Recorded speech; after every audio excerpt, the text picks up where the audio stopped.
Today, Nike held a surprise pop-up shop for these Jordan 1s at Kith, Soho. I was in Philly this morning, so I jumped on a train at 5 a.m., got to New York at 7 a.m., waited in line for these guys until 12. Am I crazy for doing that? Totally. Were these Jordan 1s worth the trip and the hours in line? 100%.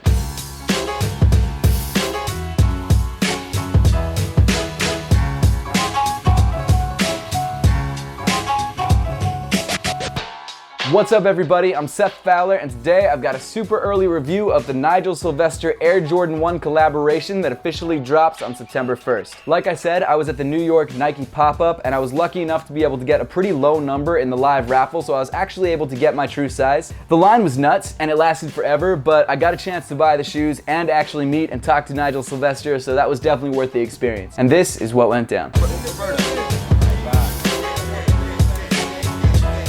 What's up, guys? I'm lucky enough to get Nigel to sign my box and meet you, man. It's a pleasure, dude. Definitely, man. Thank you for coming through. Thank you for making it.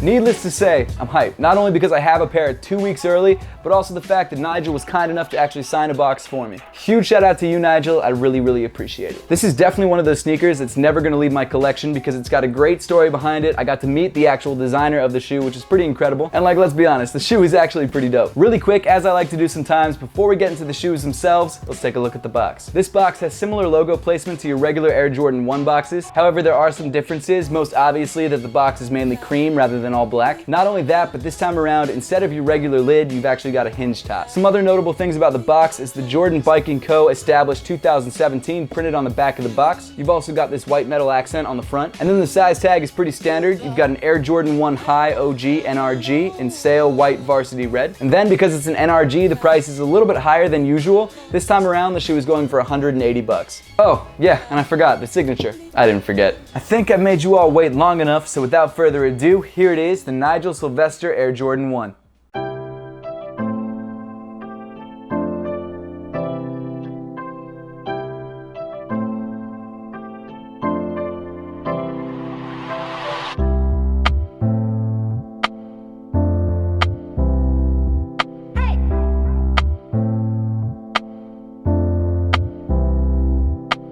First things first, the most noticeable thing about this sneaker is the pre-distressed upper. It's definitely polarizing, with most people loving it or hating it, and in many cases comparing it to the Lance Mountain 1s. To be completely honest, I wasn't totally sure what to think about this shoe until I got it in hand, and now that I have it in hand, it's straight fire. To fill you guys in on a little bit of background behind the sneaker, Nigel Sylvester is a pro BMX athlete most known for his crazy biking videos through city streets. The most interesting thing, at least to me, is that he doesn't actually compete in any events. He's built his following entirely off social media and YouTube videos. So huge props to him for paving the way for the next generation of influencers. You could probably already figure out what Nigel's inspiration behind this particular Air Jordan 1 collab is, but if you couldn't, this is sort of based off the way his shoes look after a crazy bike ride through a city. That scraped up and worn lived-in look. Honestly, kind of like distressed jeans. But jumping into the materials themselves, most of the upper is covered in this cream or sail colored leather. As you can see on the toe box, the leather actually has this really nice tumbled texture that runs throughout the shoe. The one thing I've noticed about it though is that even though it has this nice tumbled look, it still does feel a little bit plasticky, like it's definitely not anywhere close to as soft as the shattered backboards or honestly even the bread toe ones. But with that being said, it's definitely not anywhere close to the worst leather we've ever seen on a Jordan 1. It's probably more like middle of the road. And honestly, if you're actually gonna bike in this shoe, this leather is probably a lot more durable than your standard Air Jordan 1 leather. One thing I didn't actually notice until I got the shoe in hand is that there's actually a lot of different color variations throughout the leather. There's some light staining all across the upper of the shoe, so you definitely get some variation in cream colors. If I'm 100% honest, it kind of looks like someone went over the entire upper of this sneaker with a tea bag, which actually doesn't look bad, and it definitely gives the shoe a cool worn-in sort of effect, but that's kind of what I think of when I look at the light staining on the shoe. Something else you might notice is that the color of the stitching throughout the shoe also varies as well. It's the same sort of situation as the rest of the upper, like they definitely went over the stitching with some sort of dye. So you've got some areas that are dark yellow and then other areas that are closer to a white. Another one of the most noticeable and polarizing details on the shoe are the scuffs. The size and the location of the scuffs vary from sneaker to sneaker because they're all done by hand and you obviously can't replicate the exact same scuffs. But interestingly enough, something that I noticed when I saw a couple different pairs in hand, the scuff placement on each side of the shoe tends to be pretty consistent throughout all the pairs of sneakers. For example, example, 3 out of the 4 left shoes that I saw had these same 3 scuffs on the heel, 1 small on the top and 2 larges on the sides. Granted, that could have totally just been by chance, but I do think there is some consistency going on between the sneakers. If you actually run your finger across the scuffs, there's definitely some texture there, and I would assume that this was probably done by sandpaper. They're not prints, they're not stamps, they're actual scuffs. When it comes to my opinion on the scuffs themselves, I actually don't mind them. I think it gives the shoe a sort of unique and worn-in look. And I mean, yeah, you could have done the scuffs yourself, but in my opinion, it really adds to the personality and the uniqueness of the shoe, and it definitely communicates the story that Nigel was trying to tell. One of my favorite details on the entire shoe can actually be found on the lateral side of the toe, and that detail is the classic embroidered mini swoosh. I love this edition so much. This is such a cool little touch that I never would have expected him to put on the shoe. It reminds you a lot of classic Air Maxes and really fits in well on this Air Jordan 1. Now moving up the shoe, we've got these light cream colored or off-white flat laces. This is just the color that comes in the shoe, but if you don't like this color, you can switch out to either one of the black or red laces that come included in the box. Underneath the laces, you've got a standard black nylon tongue, and at the top of the tongue, you've got this really nice black tag with the Nike Air branding in red. Moving inside the shoe, you've got a black mesh sock liner. However, this sock liner does vary from regular Air Jordan 1s, and the way that it's different is actually similar to the 2016 Bred 1s in that it's got white printing on the sock liner. The Nigel Sylvester Air Jordan 1s have the words Jordan Biking Co. established 2017 printed in white. And that's honestly pretty interesting because we saw those same words printed on the outside of the box, so what it seems like is that Jordan Brand is creating an entire biking division. So if you're a pro BMX athlete, maybe hit up Jordan Brand.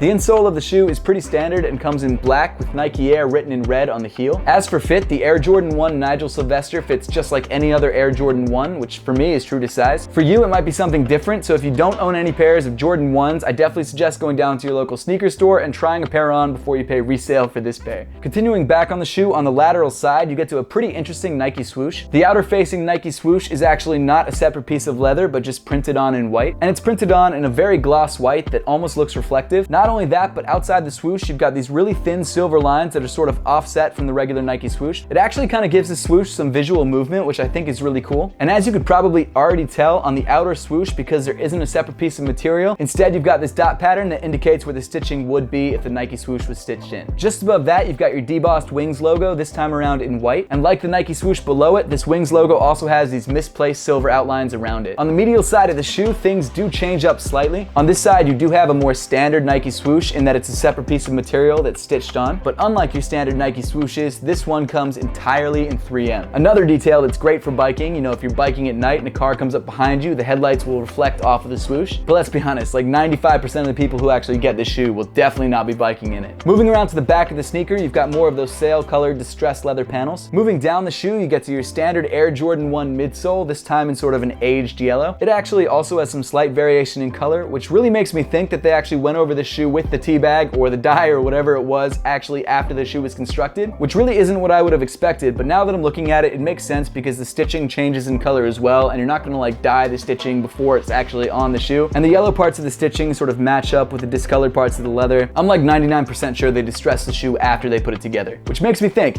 what does a non-distressed version of the shoe look like? Probably pretty similar.